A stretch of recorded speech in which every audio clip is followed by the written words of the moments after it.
Emang kita musim yang baru. Yang ini emang musim yang baru. Oke. Sekarang kalau kita mendengar kata musim, itu langsung kepikir musim perubahan cuaca, angin. Oke, apa? Sebuah keadaan situasi yang utuh. Oke. Musim itu tidak pernah tetap. Oh enggak, musim itu akan terus berganti. Secara alam, dunia dibagi dalam dua wilayah. Satu utara khatulistiwa dengan selatan khatulistiwa dan di khatulistiwa. Dan di dua wilayah ini ada musim yang berbeda. Kalau utara musim dingin, yang selatan pasti musim panas. Terus begitu. Nah, kita di Indonesia hanya punya dua musim. Musim panas dan sangat panas. Kalau tidak itu musimnya Indonesia. Ya, hampir kita nggak kenal musim dingin. Minggu yang lalu, sebuah teleskop yang ditemukan oleh sekelompok orang yang hebat sedang mengintai atas surya. Ternyata ditemukan sebuah planet yang isinya air semua, nggak ada satupun darat. Dan planet itu besarnya sekian juta kali dari bumi. Nah, ini baru ditemukan minggu yang lalu. Wah, dunia ini luar biasa. Karena maka itu anak-anak khususnya kalian ya, guru-guru pendidik penting. Hari-hari terakhir ini di sosial media itu ilmu pengetahuan itu luar biasa. Saya ini kalau sudah buka tentang satu sains atau ilmu pengetahuan berrentet ke habis-habis. Apa saja dibahas. Nah, maka itu bodohlah kalian kalau kalian lihat sosial media yang lucu-lucu yang enggak bertobat. Lucu. Ilmu pengetahuan berkembang luar biasa.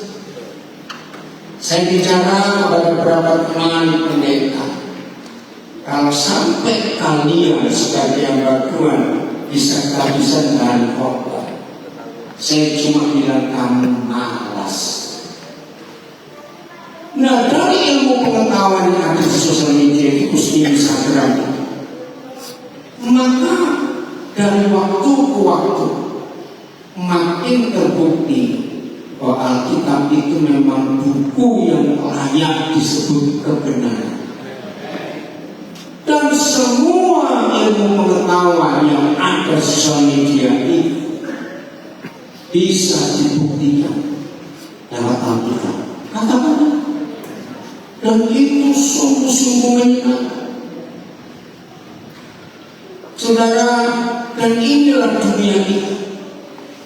Nah, belum diselidiki musim apa di planet baru yang ditemukan oleh manusia. Saudara bayang, kita ada di gugusan namanya Bima Sakti, dan kita punya satu matahari. Dari satu matahari ini, nah satu matahari itu kalau diisi bumi itu sekian juta triliun bumi baru bisa masuk. Bayangkan seperti apa. Nah, ketika ilmu pengetahuan makin bertambah, ternyata nggak sempat dihitung pasti, tapi diperkirakan di luar matahari kita ini ada kira-kira 400.000 matahari lagi. Dan di setiap matahari itu ada gugusan planet-planet. Coba bayangkan. Nah, itu alam semesta yang baru diketahui akhir-akhir. Lalu bertanya, kalau kita sebesar apa? Coba jawab, dibandingkan dengan alam semesta ini, kita sebesar apa? Tubuh masih bisa kelihatan. Apa? Mikroplankton masih bisa kelihatan. Ikan masih bisa kelihatan. Artinya kita tidak ada apa-apa dibanding segitu hebat.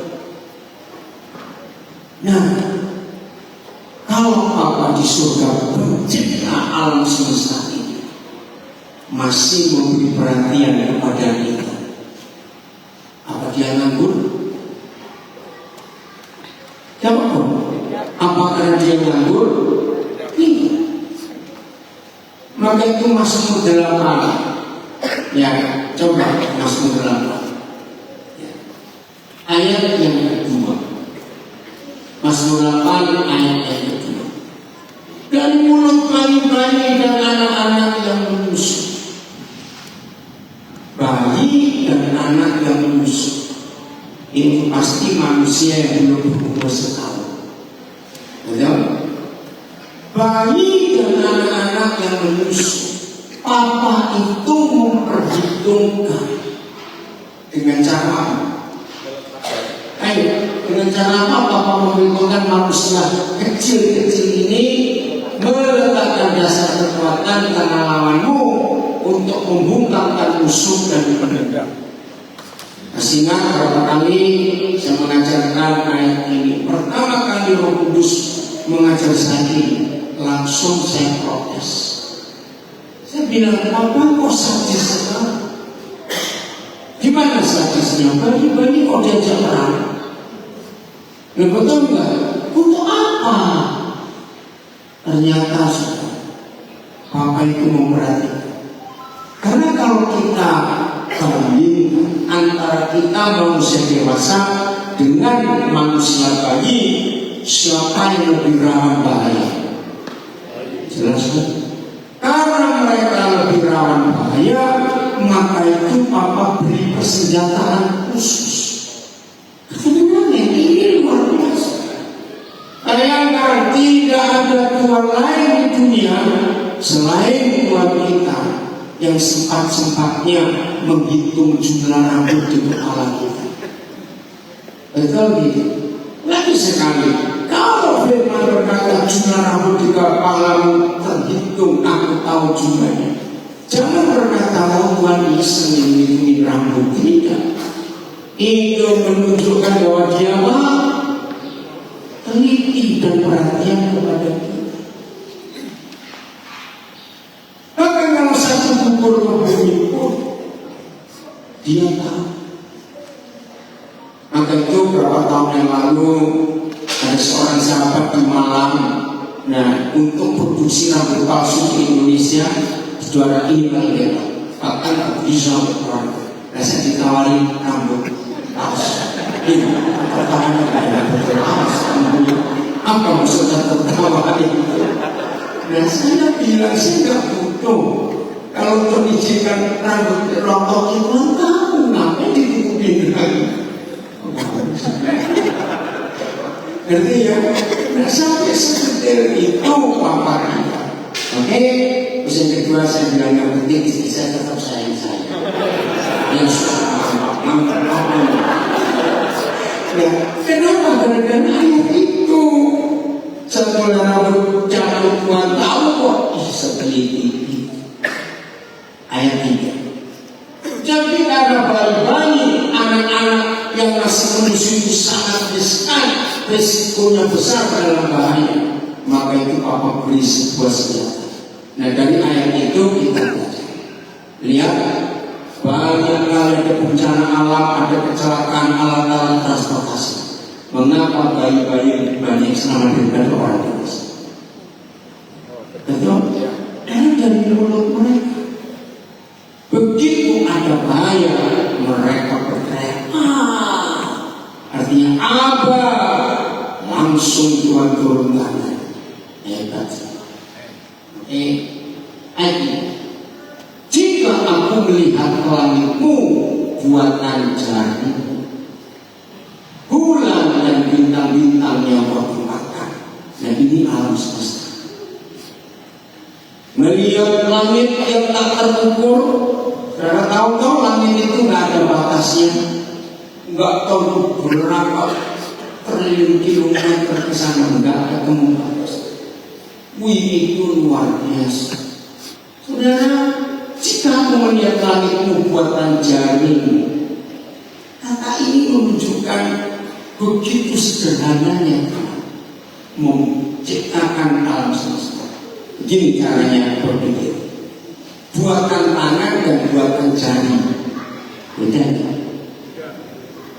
Loh, saya tanya beda. Kalau buatan tangan, ya.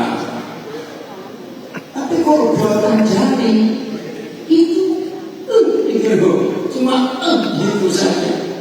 Padahal langit yang tidak terbatas, bulan bintang yang luar biasa, digantung di sana nggak pakai tiang gantungan, nggak pakai tali. Bayangkan, nggak pernah jatuh atau tabrak. Itu cuma pakai jari. Karena maka itu kalau saudara pernah lihat salah satu karya agung dari Michelangelo, ketika dia menggambarkan penciptaan, masih ingat gimana dia menggambarkan penciptaan ini? Semua tahu. Iya, itu Odyssey. Jadi ada jari Tuhan dan jari manusia. Nah, di sini Steven Spielberg membuat film E.T. jadinya. Ternyata yang begitu tak terbatas buatan jari, bukan buatan tangan. Terus lihat ayat berikutnya, ayat 4. Ini yang luar biasa. Saudara perhatikan, Papa gak menulis siapakah manusia, tapi apakah itu semua terjemahan. Wah, ini luar biasa. Kalau pakai kata siapa, itu masih ada kehormatan, masih ada wibawa, masih ada harga, masih dimanusiakan. Tapi kalau apakah manusia, itu bukan artinya apa di surga merendahkan hati. Kalau kita pakai bahasa sehari-hari, maka begini, kamu itu apa?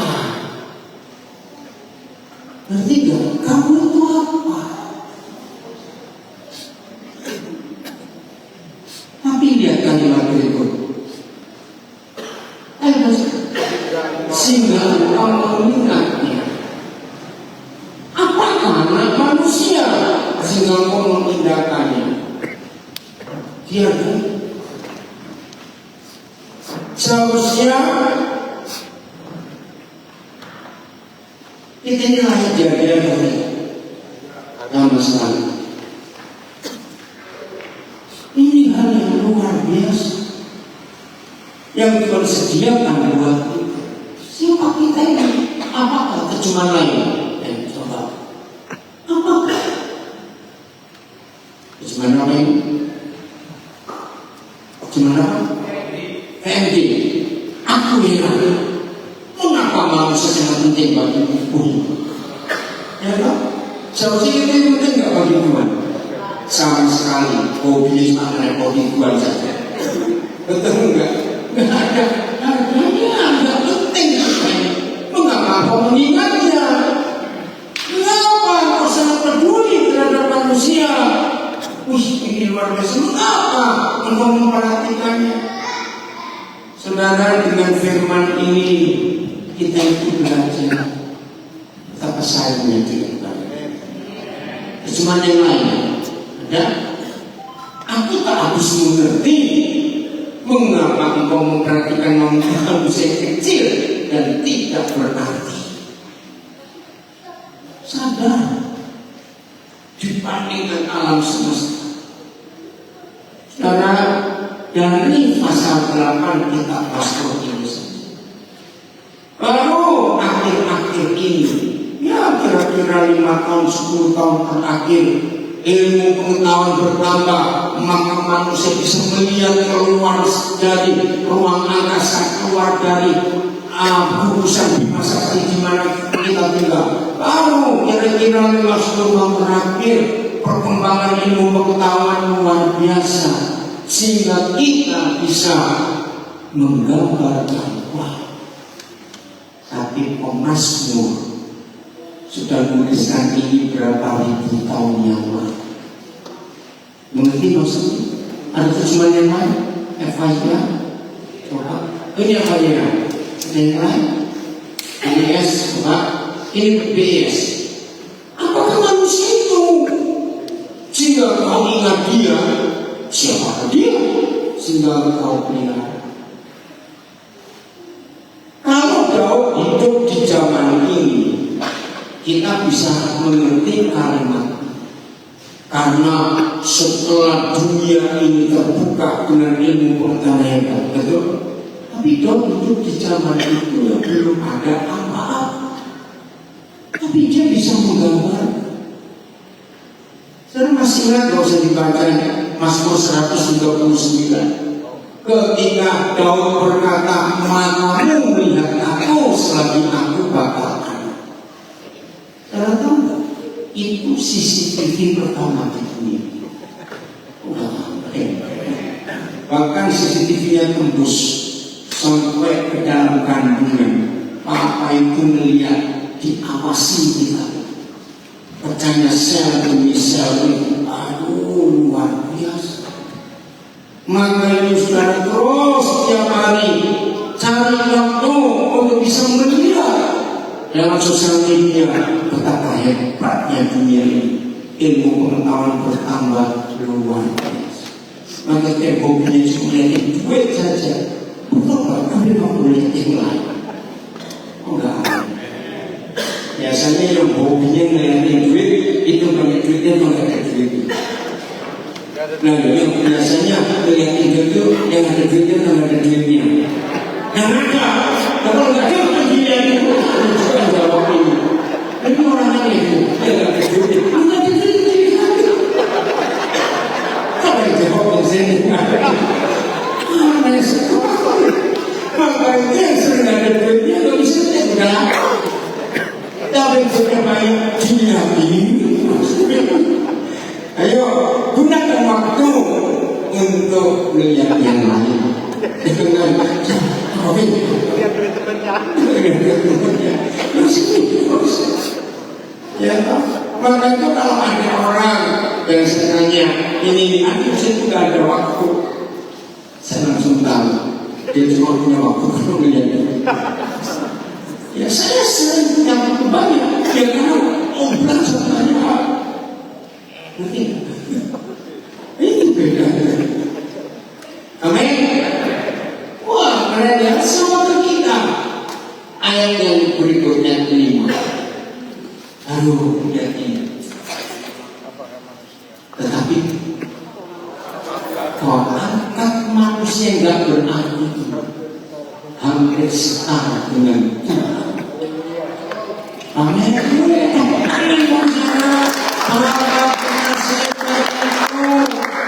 Dia angkat kita, disetarakan, hampir setara dengan dia. Kau mahkotani manusia yang berarti diberi keagungan dan kehormatan. Cuma dia hebat. Terima kasih Pak.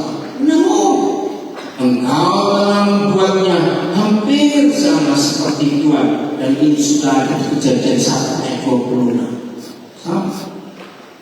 Dan telah memangkotkan manusia yang berarti dengan kemuliaan dan hormat. Ini luar biasa. Lanjut, terjemahannya apa? Terjemahan yang lain. Engkau telah menciptakan manusia hampir seperti dewa dan memangkotkannya dengan kemuliaan dan hormat. Ya, ini terjemahan yang lain. Ada lagi terjemahan yang lain supaya kita tahu posisi kita. Dan engkau telah membuat kita manusia terberkati hampir sama dengan Tuhan, dan telah memahkotainya dengan kemuliaan dan hormat. Dari semua ini, kepada musim di hidup kita cuma satu.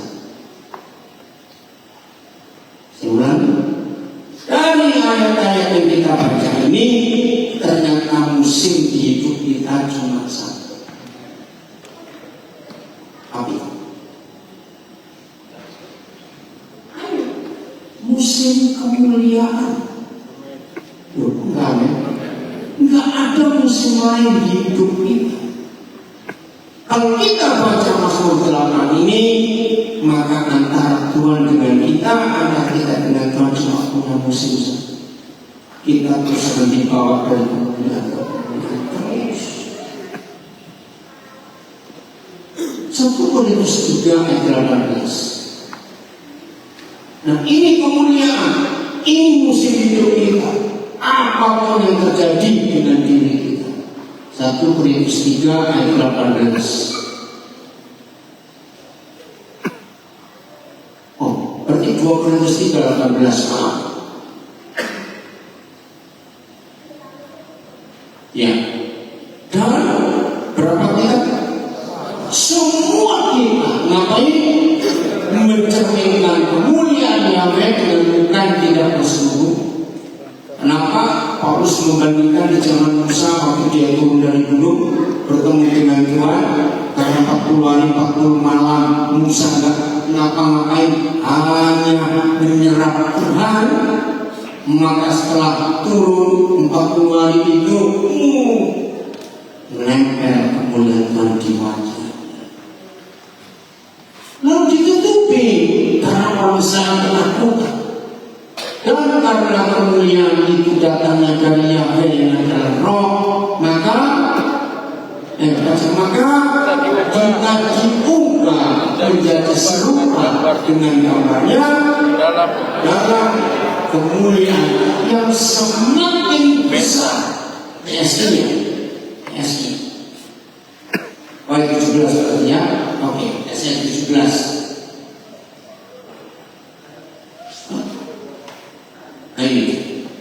Demikianlah kita yang percaya kepadanya dengan pikiran yang sudah terbuka, jadi nggak cupet, nggak kuper, ya, tapi pikiran yang terbuka, istilah aslinya broad minded, ya, pikirannya, cara berpikirnya out of the box, keluar dari semua kebiasaan. Seulangi, demikianlah kita yang percaya kepadanya dengan pikiran yang terbuka. Satu-satunya yang membuat pikiran itu cepat sempit seperti kakak dalam burung, kata doktrin. Dogma dan doktrin itu membuat otak manusia seperti kakak dalam burung. Betul atau tidak? Dan setan berhasil itu adanya di agama. Ya? Tapi kalau kita keluar dari dogma dan doktrin buatan manusia, maka kita punya pikiran yang sudah terbuka, memandang Tuhan Yesus dan mencerminkan kemuliaannya. Maksud saya, hati dan pikiran kita diterangi oleh Roh Kudus, dan di mana ada Roh Tuhan, di situ ada kebebasan dari dogma, doktrin, dari peraturan dan hukum yang lama. Tuhan Yesus mengubah kita oleh Roh-Nya sehingga kita semakin sempurna mengajarkan kemuliaan. Saudara perhatikan, ada satu kata yang diulangi 2 kali, kata semakin. Nah, kata semakin menunjukkan apa? Proses, peningkatan. Nah, ini musim hidup kita terus semakin sempurna. Karena lihat kita sudah di hari ke-20 bulan yang ke-11. Cepat sekali. Tahun ini tinggal sebulan 10 hari lagi. Nah, pertanyaan, bagaimana musim dalam hidup kita? Bagaimana perubahan-perubahan yang ada di hidup kita? Kita harus tanyakan itu. Penting sekali. Sekarang kembali ke musim yang alami. Oh ya, apa sih? Apa kamu?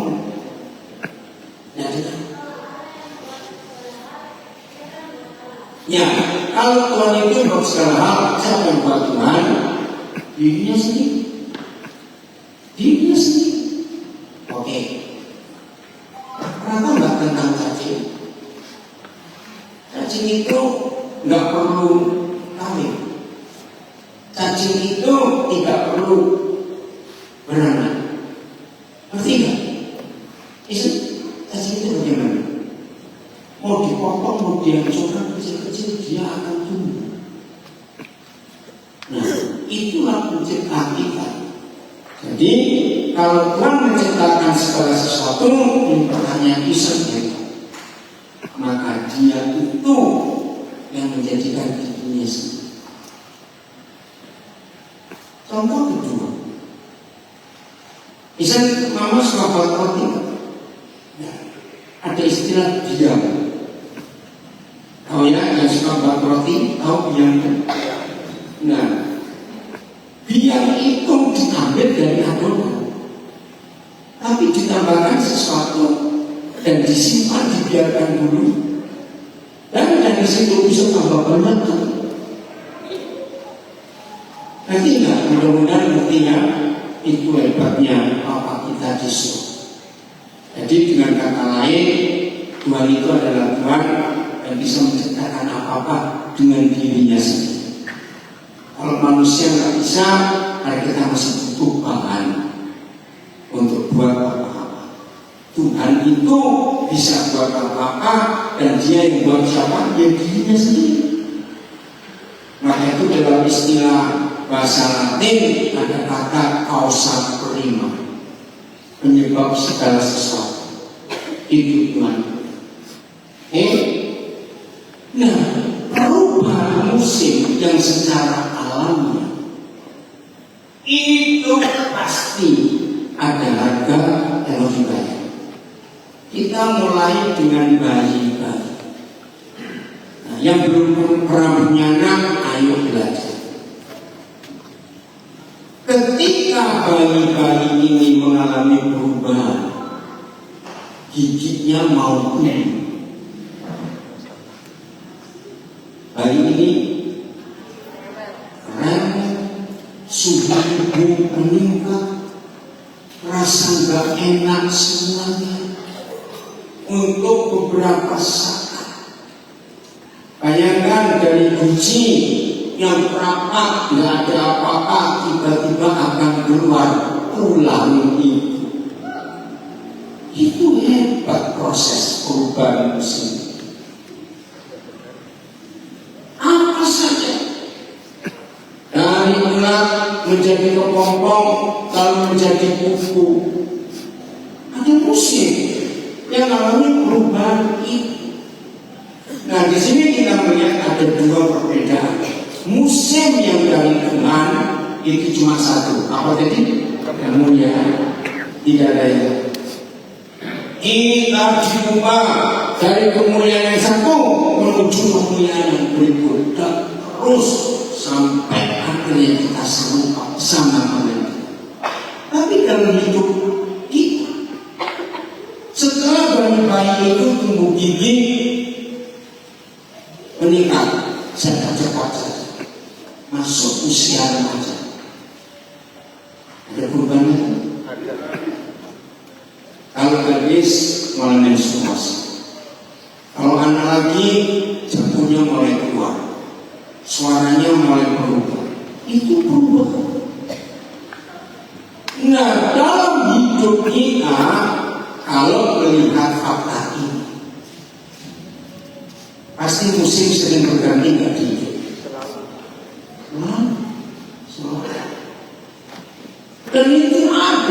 dalam hidupnya. Dan itu akan terus kembali kepada musimnya Tuhan yang gak pernah berubah. Lagi saya tanya, apa musimnya Tuhan? Mulia. Dan ini musimnya Tuhan. Ratapan 3 ayat 23. Siapa ayat itu? Apa musimnya? Lupa. Apa musimnya Ratapan 3 23? Lupa. Gimana? Apa musimnya? Selalu baru tiap pagi, bukan tiap hari. Besar kesetiaanmu. Saudara, jangan anggap enteng. Ini peristiwa besar dalam hidup kita. Yohanes berkata peristiwa besar. Tiap pagi ada hal baru. Amin. Ini saya lihat beberapa wajah, makanya mereka depan, tapi kosong gitu. Itu lihat beberapa orang. Nanti saya mikir masih keluar duit. Ini gimana proyek ini, gimana kerjaan ini, bagaimana itu. Saudara, ayo kita nikmati musim Tuhan yang luar biasa itu. Sudah, kalau hari ini masalah kita belum selesai, nggak apa-apa, tinggal tidur. Besok pagi musim baru ada yang baru. Amin.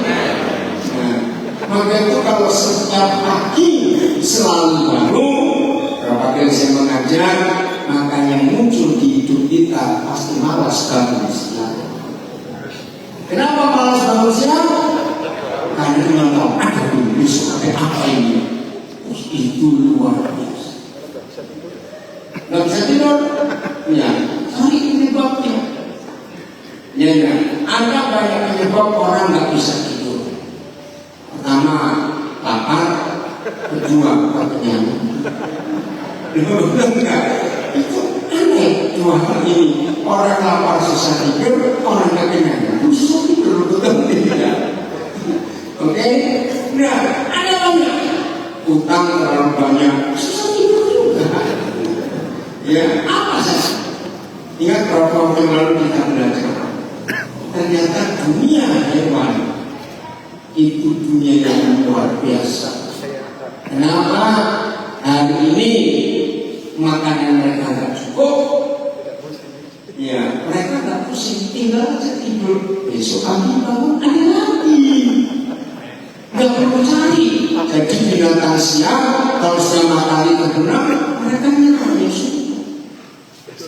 Maka itu kalau kita cari terus, baru sama malam, kalau hewan nggak tidur, enggak. Begitu hewan malam, begitu matahari malamnya, enggak apa, tinggal tidur saja. Hebat sekali mereka itu. Maka itu ayolah sesekali kita kumpul mereka. Untuk belajar apa? Kalau setiap pagi selalu baru, ini janji apa? Berarti dari hari ke hari kita jalani hidup ini lalu terus menegakkan terus begini. Luar biasa.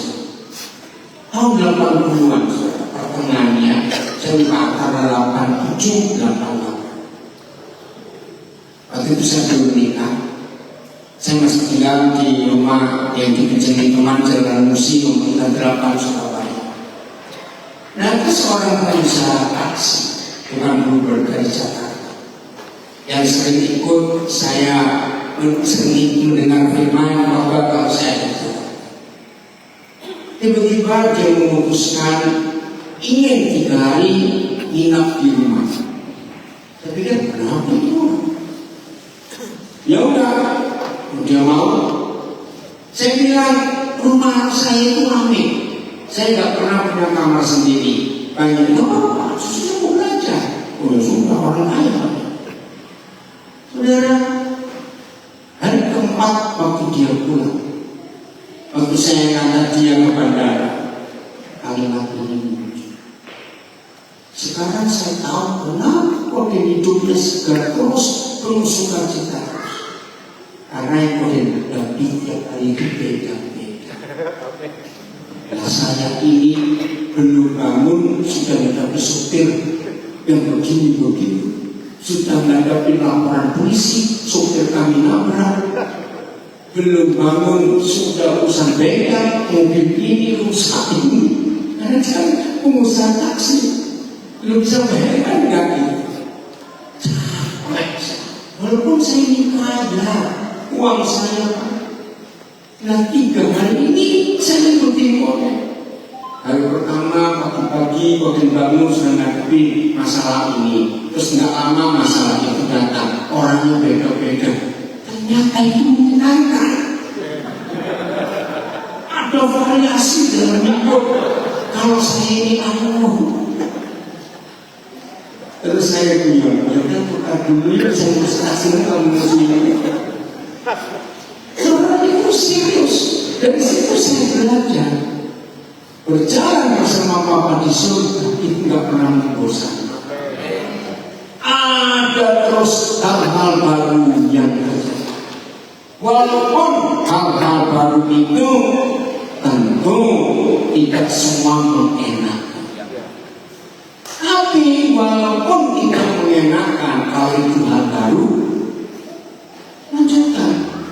Tetap enak kalau bisa lanjutkan. Ini gimana? Loh, betul tidak? Sebenarnya harus memikirkan. Hal-hal baru yang Tuhan sediakan buat kita itu ada yang tidak mengenakan. Amin. Tapi ingat, kalau yang tidak mengenakan itu pun hal baru, tetap enak. Amin. Itu juga baru. Amin lagi.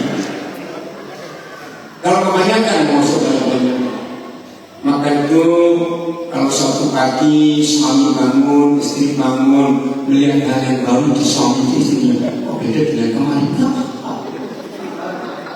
Enggak makanya berani. Jangan diselidiki. Di mana? Ngapain di situ? Loh, betul tidak sana? Ya, itu musiknya. Ya.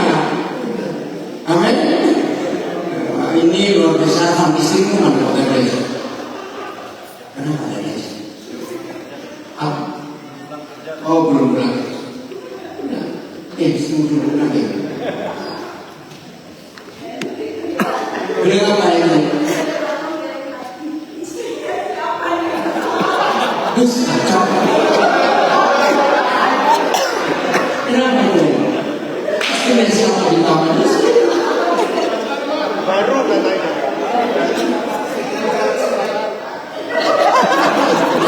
Ini bisa dulu. Nah istrinya baru dia pagi enggak. Kamu perlu juga bisa nih. Maaf. Nah, percaya nggak? Kalau kita menikmati musim yang ada kemudian kemarin, itu pasti menyenangkan luar biasa. Excited terus, bergairah terus, setiap hari itu bergairah. Ada apa lagi? Kita ini, betul? Nah, di dalam psikologi ada teori. Saya lupa siapa yang menemukan, bisa cari. Orang yang tiap hari mengalami surprise, kejutan, itu pasti sehat. Metabolisme tubuhnya, pembangunan sel-sel yang aus yang mati, itu luar biasa, segar terus. Amin. Maka itu musim apa yang saudara alami? Karena durian itu memang enak yang suka. Tapi kalau tiap hari musim durian, enak enggak? Kalau enak, itu contohnya. Maka itu kalau secara alamiah musim itu pasti selalu berganti. Tapi musim yang dari Bapak cuma satu. selalu baru. Selalu baru. Akan dipakai.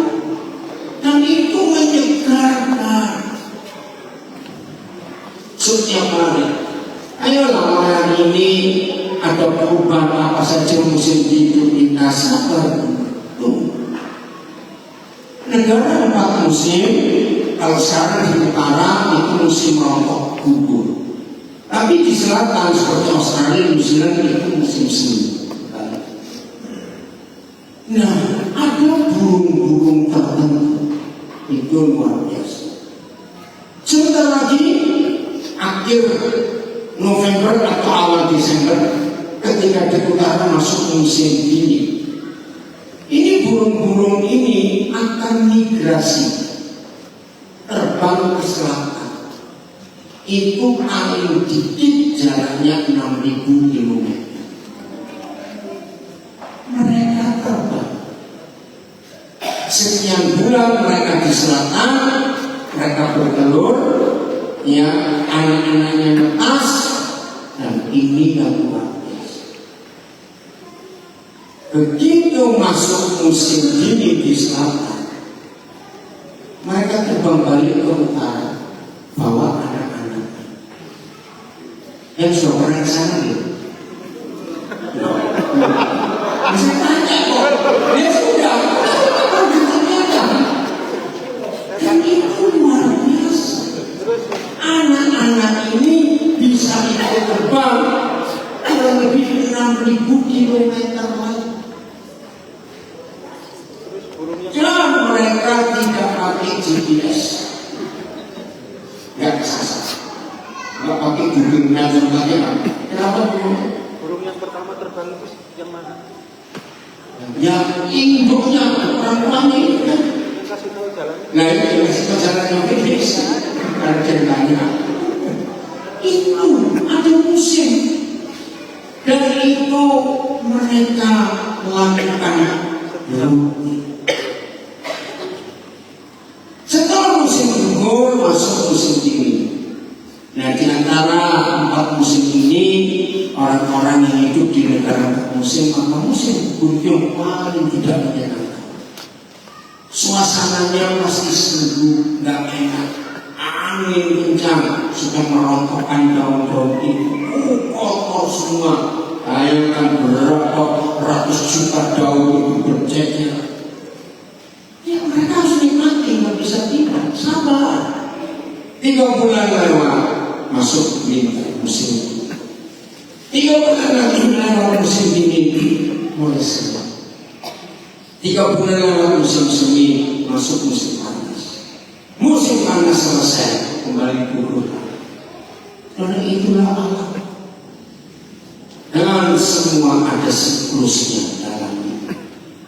Maka itu kalau saudara dan saya melihat firman Tuhan sehebat tangan Bapa kita mengatur semua ini.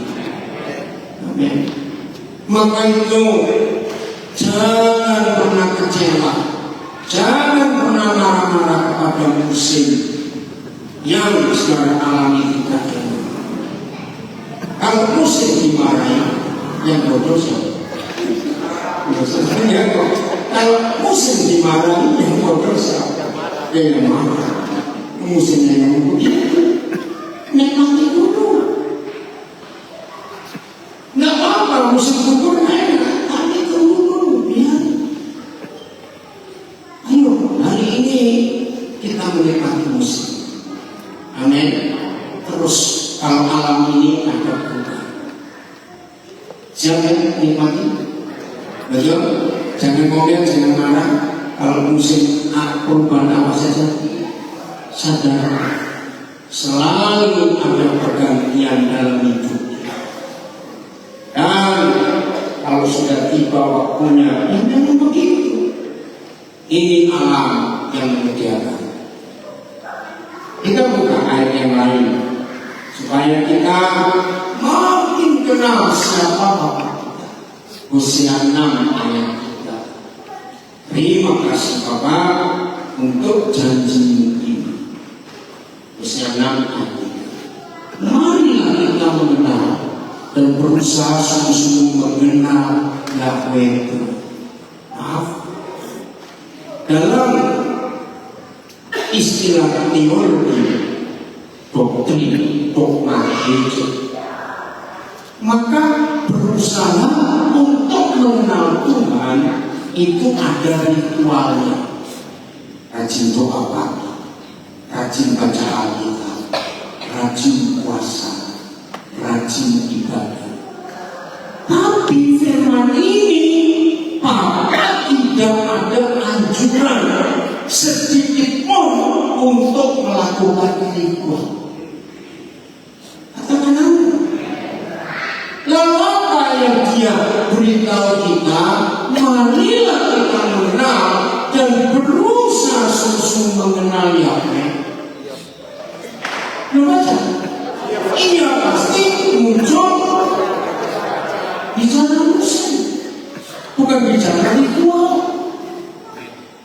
Sadar. Tadi pagi kami ada diskusi beberapa di antara kita tentang anak-anak. Dalam diskusi itu muncul sebuah hal. Kalau anak-anak kita, maaf, dibandingkan dengan anak-anak gereja, saya harus mengertikan ada perbedaan yang unik. Saudara, orang yang terlalu aktif di gereja, orang itu dunianya sepi. Karena kita cuma bisa ibadah. Begitu diterjunkan ke hidup sehari-hari, akan amok-amok. Serius, gak ngerti apa? Karena terlalu rajin di gereja. Betul-betul. Maka hati-hati. Jangan orang tua bangga tiap kali ditanya, anak di mana di gereja? Saya di gereja, salah satu gereja, aku di gereja, kamu mesti di gereja, cuma di gereja satu di gereja, minggu saya lagi waktu. Salah. Dan kalau gak suka hidup seperti ini, kita disuruh jadi garam dan terang dunia, bukan dalam gereja. Nah, dalam diskusi tadi pagi, setelah saya ibadah Natal di SMA dan SMA, maka keluar sebuah istilah. Ternyata ada perbedaan antara gereja dengan komunitas. Komunitas ini seperti ini, tetap normal dan wajar, betul? Tapi kalau sudah tahu di gereja sudah normal dan wajar. Kalau sudah rohani, saya jadi aneh. Ayo kita berubah. Maka itu ketika Papa berfirman di Hosea 6 ayat 3, saya ulangi lagi, doktrin gereja untuk mengenal dan berusaha sungguh mengenal Tuhan itu pasti ritual dan ibadah. Tapi Bapak, bagaimana kita mengenalnya? Lihat musim, ia pasti muncul seperti raja. Mengapa dia tidak menggunakan ayo kita rajin baca Alkitab, ayo kita rajin doa? Karena memang bukan itu caranya. Mengenal Tuhan dengan sungguh-sungguh, lihat Allah, lihat apa yang dia jadikan. Maka itu tadi kita mulai dengan Mazmur 8. Enggak ada istilah wangi sama-sama. Melihat langit, duakan jari Tuhan. Wih, itu sungguh-sungguh luar biasa. Melihat alam semesta ini. Maka saya katakan tadi, gunakan waktu sesempit apa yang saudara punya untuk melihat sosial media tentang ilmu pengetahuan yang luar biasa. Ternyata cara mengenal Tuhan dengan sungguh-sungguh melihat Allah. Sengeri-ngerinya sebuah malam badai luar biasa. Ini berapa hari terakhir ini di banyak tempat jadi Asia. Angin itu jadi angin. Seperti Nabi ini berapa hari yang lalu angin. Misalnya malam itu angin badai, angin lintah, gelap, hujan luar biasa. Jangan panik, tinggal tidur. Fajar gak pernah terlambat. Besok dia pasti muncul. Ternyata itu cara mengenalinya. Bukan berarti ritual agama. Ia akan datang kepada kita dan dia. Ianya siapa? Tuhan. Datang kepada kita pakai contoh seperti hujan. Bukan doa kaki, doa siang, doa sore, doa malam. Nah, saya itu kalau ngetes ini jawabannya ini susah. Kalau ada di antara kita rajin doa pagi, rajin doa siang, rajin doa sore, rajin doa malam, bagus tidak? Jawabannya masih bagus. Kalau itu nggak bagus, itu pemalas. Pagi doa siang, doa sore, doa malam, itu pemalas, nggak kerja. Tapi jawaban gereja bagus. Ketika saya goblok kaget gue. Dia goblok kalau doa aku selalu kaget. Kalau barang-barang bertobat, terus ada yang barang, tapi ada ayat di Mazmur 19:93 yang tertanam di bait suci. Nah, saya jawab juga baca baik-baik ayat ini. Tertanamnya di bait suci, tapi bertunas di halaman. Ada Mazmur berapa baca ini. Jadi enggak cuma dibaca sepotong ayat itu. 90. Orang tahu itu sampai berapa? 92 atau 92.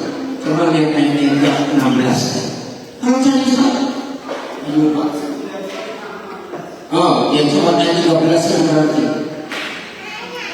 atau 12. Ini dia ayat 13. Mereka yang ditanam di bait Yahweh akan bertunas di lapangan. Jadi salah kalau menggunakan ayat sepotong juga orang dari gereja. Tahu nggak? Ini mau dicari ilmu biologi dari apa saja, ada pohon seperti ini. Ditanamnya dalam umat ibunya dihantarkan. Tahu nggak maksudnya? Coba lihat terjemahan. Hidup kita memang tersembunyi dalam doa, tapi buah kita dinikmati orang di dalam. Jadi nggak di gereja. Mereka ditanam di bait Yahweh, mereka tumbuh kuat, tumbuh dengan kuat di pelataran bantuan kita. Jadi dunia harus melihat hasil kita bersekutu dengan Tuhan. Karena kalau kita bersekutu dengan Tuhan, itu cuma kita nikmati bagi diri kita sendiri dan sesama kita. Dunia mau dapat apa? Ya, jadi apa minat kita mengenal dan berusaha sungguh-sungguh mengenal. Kita ada musuh di alam. Kembali ke usia lain. Ada terjemahan lain dari ya. Nanti saya minta sebelum selesai Pak Peris maju menambahkan kalau dia pakai itu menyentuh. Siap ya. Ini terjemahan. Oh ganti jalan itu terus. Ya, ini apa ini? Evangelium. Alangkah indahnya kalau kita dapat sungguh-sungguh mengenal Bapa kita mengenal. Marilah kita dengan tekun berusaha mengenal Bapa kita. Maka Ia pasti akan menyambut kita. Sama seperti fajar pasti terbit pada pagi hari atau hujan pasti turun pada awal musim semi. Ini apa? Ini bicara musim pasti. Saudara, kenapa? Ya, ini terjemahnya coba kembali ke TV. Ada istilah pakai bahasa Melayu. Ia akan datang kepada kita seperti hujan pada akhir musim yang mengairi bumi. Nah, coba buka Ulangan 32 ayat 1. Ada istilah bahasa Melayu, Ulangan 32 ayat 1. Seperti kamu langit, aku mau berbicara, dan baiklah bumi mendengarkan ucapanku. Jadi langit, bumi itu perlu firman Tuhan. Katakan apa yang terjadi kalau langit dan bumi dengan firman? Mudah-mudahan pengajaranku menitik laksana hujan, perkataanku menetes laksanaku. Laksana hujan renah ini Melayu. Hujan renah itu bukan gerimis, halus, nyempiur, bukan netes. Ya, jadi bukan nitik-nitik ya, renah itu halus sekali. Mengapa ada hujan renah ke atas tunas muda? Dan tadi pakai kata musim semi. Sebab ketika musim itu baru, ketika pohon-pohon itu baru semi, nggak bisa diberi hujan yang deras, rusak. Daun-daun muda rusak, ya bunga-bunga muda rusak. Hujan itu renah, ya turun ke atas tunas muda. Dan firman Tuhan pengajaran itu laksana di musim hujan. Nah, di musim pun bahasa Melayu. Ada cara alam ini punya hukum. Kalau baru tumbuh musim semi, hujannya nggak boleh terlalu keras. Hebat sekali. Nah, dari firman ini kita tahu alam ini tahu musim. Apa? Ya. 6:3. Ya, kenapa? Boleh, ada mikrofon satu kasih supaya tunggu, ini ada satu. Ya, ayo.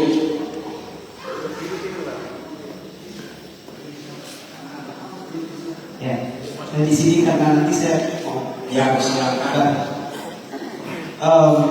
Marilah kita mengenal dan berusaha sungguh-sungguh mengenal Tuhan. Ia pasti muncul seperti fajar dan seterusnya. Apakah ini merupakan sebuah akibat? Kalau kita mengenal dengan sungguh-sungguh, maka seperti tadi yang dikatakan Ira, ini jelas sekali dia sebab akibat. Maka ia pasti akan menyambut kita. Artinya kalau kita tidak melakukan bagian kalimat A, Berusaha, maka kalimat B tidak akan otomatis. Betul, maksudnya. Maka itu ada usaha dulu dari kita untuk mengenal.